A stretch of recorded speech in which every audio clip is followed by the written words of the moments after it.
Ceremonies of Certainty.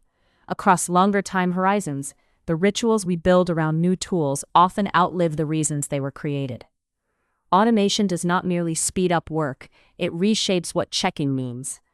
Oversight becomes ceremonial when the system's throughput scales faster than human verification capacity, so approvals function primarily as risk transfer and record keeping, rather than as real constraint on errors. Oversight begins as a control. A person reviews, questions, and can stop a decision.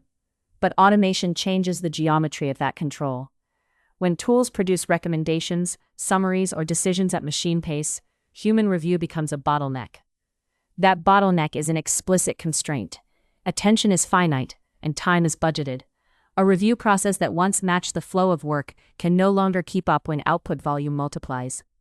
In the short term, organizations respond with checklists, templates, and sign-offs. These are not irrational. They create traceability, a shared language, and a minimal gate. They also satisfy the social need to show that someone was in the loop. Yet a trade-off appears immediately. Speed and coverage are purchased by reducing depth. Review shifts from verifying substance to confirming that required fields are filled and the process was followed. The oversight artifact becomes a proxy for understanding. Incentives then tighten the loop. When the tool is usually right, the reviewer is rewarded for not slowing things down. When the tool is occasionally wrong, the cost of catching the error is uncertain and often invisible, while the cost of delaying is immediate and measurable. Over time, this creates a feedback loop. Faster approvals are praised, which increases reliance on automated outputs, which raises throughput, which further compresses review time. The system learns that oversight is a latency tax rather than a truth test. Over the mid-horizon, ceremonial oversight hardens through accountability design. If responsibility is defined as who clicked approve, then the approver's rational behavior becomes minimizing personal exposure, not maximizing epistemic confidence. Approvals turn into shields. Documented compliance can matter more than verified correctness. Another constraint emerges here. The reviewer often lacks independent access to the underlying evidence or the time to rederive it. Verification requires redundancy, second looks, alternative methods, or sampling, and redundancy costs capacity. A second-order effect follows. As review becomes performative, the organization's ability to detect model drift, data contamination, or slow degradation erodes. Errors that are small and frequent may be normalized because each instance looks minor, while the accumulation becomes a tail risk, systematic bias, compounding financial loss, or safety incidents. The very mechanisms meant to ensure accountability can reduce it by creating the appearance of control without the reality of correction. Across longer horizons, ceremonial oversight can become a cultural default. People stop expecting review to change outcomes.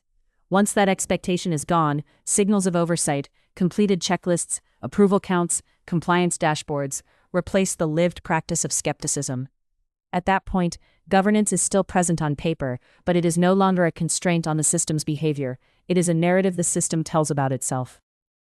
Uncertainty remains throughout. Not every automated workflow collapses into ceremony, and not every checklist is empty. The failure mode depends on domain risk, error visibility, and whether verification can be made proportional to consequence. But the general mechanism is stable.